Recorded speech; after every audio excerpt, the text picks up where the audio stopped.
Olha, Ana, não tá fácil tocar pautas progressistas, né? Pautas que correspondam a direitos, sobretudo a direitos de minorias sexuais, étnicas, eh, sociais. O Congresso Nacional está um campo minado, digamos assim, ou um terreno infértil para essas pautas. Mas isso não deve ser motivo para que a gente cruze os braços, para que a gente não lute, para que a gente não faça o possível.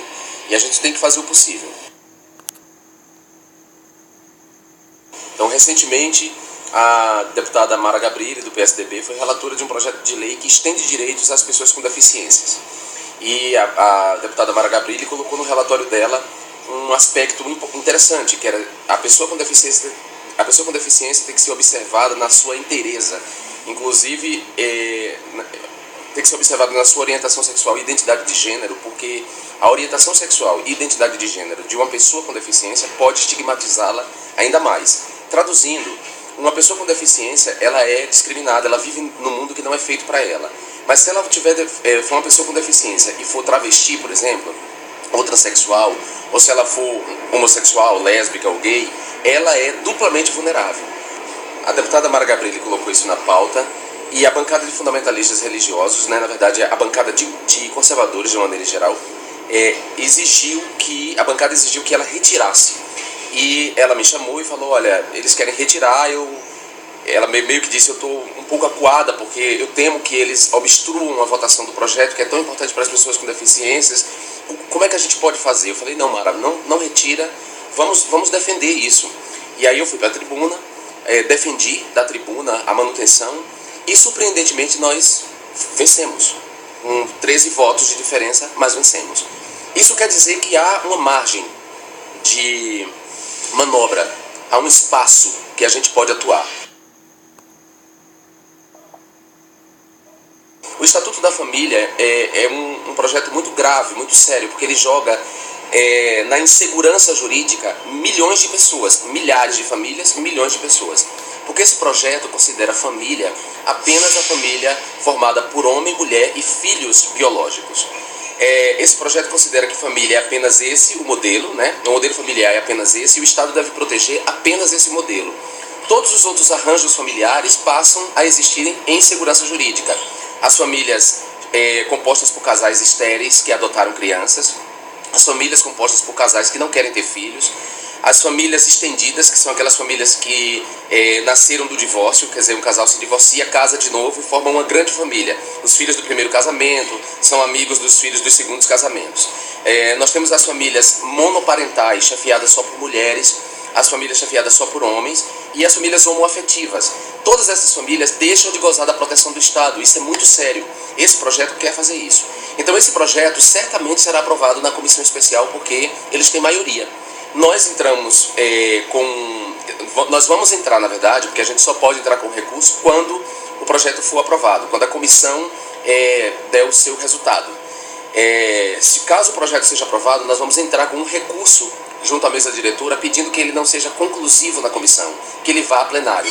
Porque em plenário nós temos a chance de derrubar. Tem muitos deputados lá que estão no seu terceiro casamento. Tem deputados lá que têm filhos com 2 ou 3 mulheres. Então é impossível que um deputado desse não se sensibilize para o fato de que a família dele vai cair em insegurança jurídica, né? Então essa é uma maneira de atuar num Congresso tão conservador.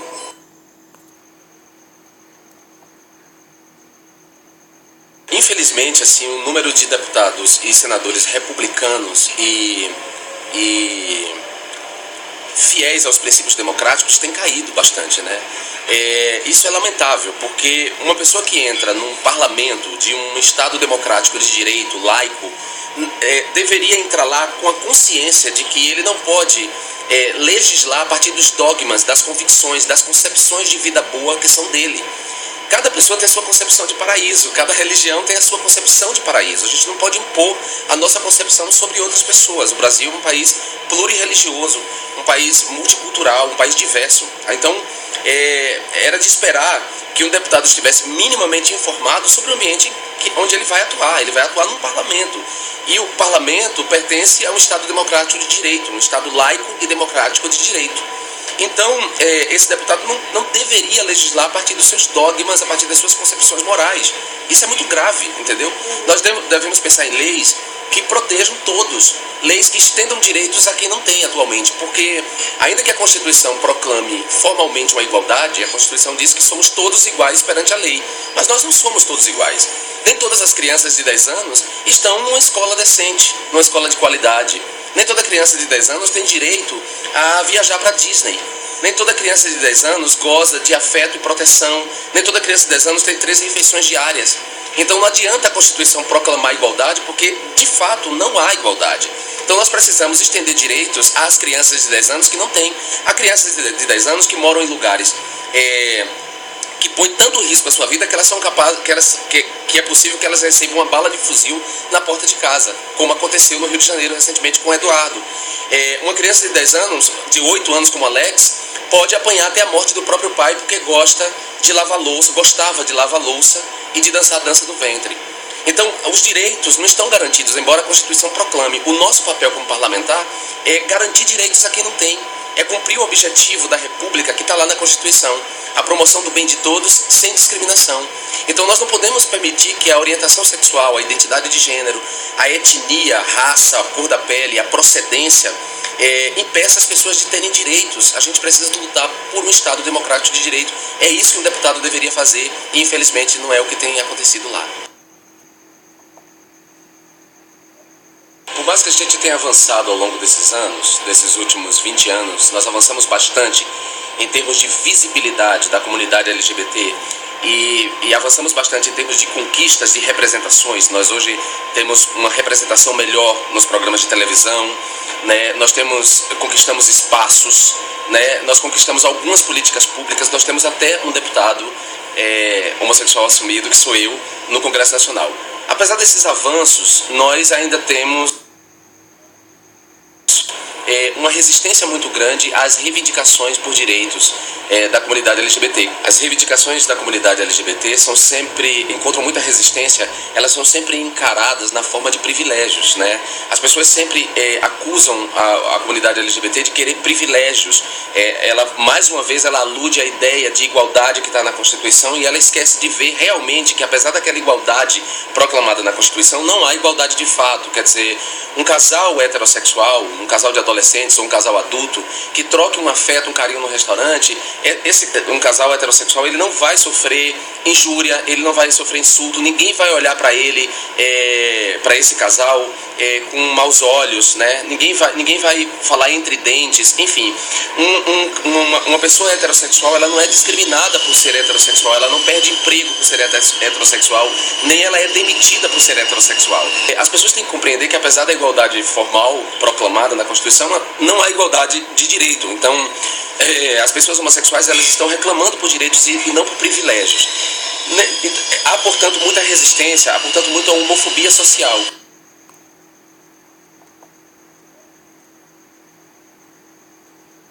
E quando a Laís, que era uma atleta brilhante e que nos comoveu a todos quando foi infelizmente vítima desse acidente, quando a Laís se assume homossexual, isso passa a ser o assunto principal porque as pessoas ainda encaram a homossexualidade na forma do estigma.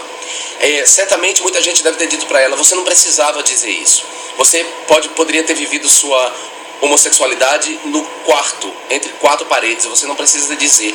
Essa a pior talvez uma das piores manifestações da homofobia social. Essa homofobia que impele a gente, que nos obriga a viver nossa homossexualidade entre 4 paredes, que a gente não expressa publicamente, enquanto a heterossexualidade está permanentemente sendo expressa publicamente, no comercial de margarina, quando um casal sai de mão dadas na rua, a heterossexualidade está sendo expressa, nas telenovelas, quando o mocinho e a mocinha, né, se amam e se casam no final, a heterossexualidade está sendo expressa.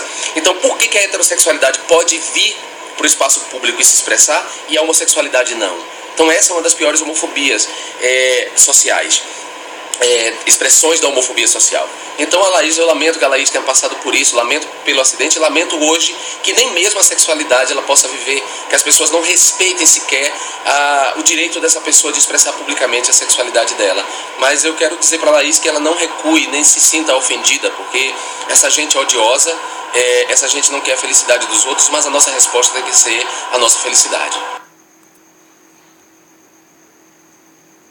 O projeto de criminalização da homofobia, o PLC 122, tramitou né, mais de uma década no Congresso Nacional, entre Câmara e Senado, e ele foi enterrado. Ou seja, o Congresso deu o recado de que ele não quer discutir essa questão. Eu tenho muitas críticas ao PLC 122, embora eu tenha defendido o PLC 122, mas eu tenho críticas ao PLC 122 que tem a ver com a minha defesa de um Estado penal mínimo, a defesa de uma justiça restaurativa, e uma coerência com outras pautas minhas, né? Eu sou a favor da descriminalização do aborto, de que a interrupção da gravidez indesejada seja legalizado e regulamentado.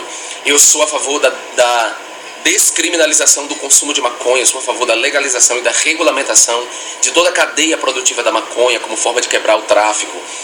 Eu sou contra a redução da maioridade penal, né? Eu acho que os adolescentes infratores desse país já são punidos, a gente não precisa reduzir a maioridade penal.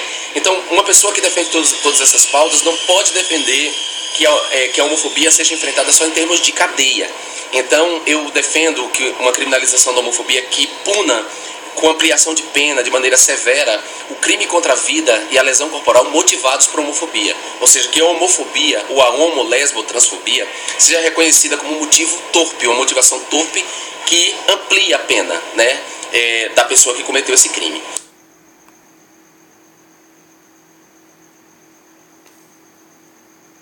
O crime de injúria e a difamação, esses crimes contra a honra, eles não precisam ser punidos com prisão, eles podem ser punidos com penas socioeducativas, para a gente transformar a sociedade precisa se transformar. A homofobia não é um dado da natureza, as pessoas se tornam homofóbicas nessa sociedade e nessa cultura homofóbica, elas assimilam valores contrários à homossexualidade, contrários à transexualidade. Então nós temos que dar a elas a chance de mudar. E a medida socioeducativa, no caso do insulto, da injúria, ela é muito mais eficaz do que prisão. A gente não precisa botar mais gente na prisão. Nós já temos 500 mil de pessoas encarceradas. Deve ir para a prisão aquela pessoa que matou, que agrediu, que bateu. Essa pessoa deve ir para a prisão. E a motivação homofóbica, a homofobia ou a transfobia ou a lesbofobia, ela tem que ser reconhecida como motivo torpe desses crimes e aí sim agravar as penas. Mas no Congresso Nacional não há muito ambiente para essa discussão. Ainda assim eu estou propondo um projeto de lei, a gente está em fase de conclusão de um projeto de lei, que é um projeto que avança em relação ao PLC 122. Eu tenho dialogado com pessoas que defendem uma criminalização nos termos da criminalização do racismo, como Paulo Iotti, que é um cara brilhante, que tem argumentos muito bons, assim, nesse sentido. A gente dialoga, embora nesse ponto a gente tenha uma divergência, mas ele defende que a homofobia seja criminalizada nos termos do racismo. Eu acho que a gente deveria repensar, inclusive, essa criminalização do racismo que não resultou na prisão de racistas, né? Os juízes sempre interpretam como injúria racial e não como crime de racismo, que é hediondo, imprescritível e inafiançável. Então eu acho que seria a hora da gente repensar como um todo esse sistema penal e pensar numa justiça restaurativa, num mundo em que as pessoas sejam menos encarceradas e tenham a chance de se transformar.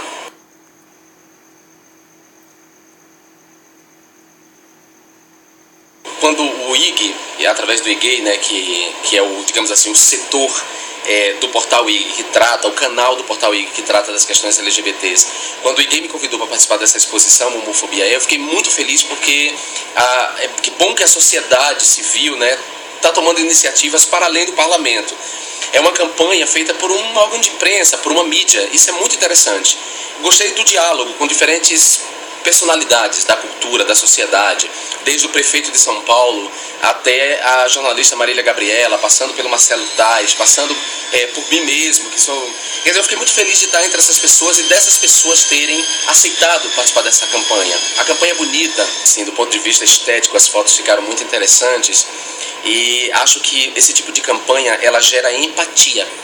Quando você vê uma pessoa, uma figura de charme, uma pessoa famosa, uma estrela da televisão, um político que você admira, uma pessoa da sociedade, definindo o que é homofobia numa palavra, você tem empatia, aquilo desperta em você uma vontade de definir a homofobia. E a campanha serve também para ampliar o sentido de homofobia para as pessoas. Tem muita gente que acha que homofobia é só matar. Tem gente que não compreende que a homofobia ela tem uma expressão social. Você pode ser socialmente homofóbico quando você diz que não quer ter filhos gays. né? Quando você diz que gay, lésbica, uma pessoa é gay ou lésbica por falta de porrada, né? Isso é uma expressão da homofobia. Eu acho que a campanha ajuda a ampliar esse sentido. E quando eu fui fazer a foto, o fotógrafo, ele brincou comigo, ele falou: olha, você não quer fazer um gesto contra a homofobia, uma atitude, você não quer se apropriar do próprio símbolo fálico dessa sociedade falocêntrica, patriarcal, da dominação masculina, você não quer se apropriar disso e mandar isso para a homofobia? Eu falei, é para já. E aí eu levantei o dedo. E o que eu acho curioso é que as pessoas, houve gente que disse para mim, mas o gesto é agressivo. Eu falei, meu amor, agressiva é homofobia. Não pode haver nada mais agressivo do que a homofobia, do que você ver uma pessoa cravejada de balas ou uma pessoa espancada por causa da homofobia. Então, o que é esse dedo levantado contra toda essa ordem homofóbica? Não é nada. Então,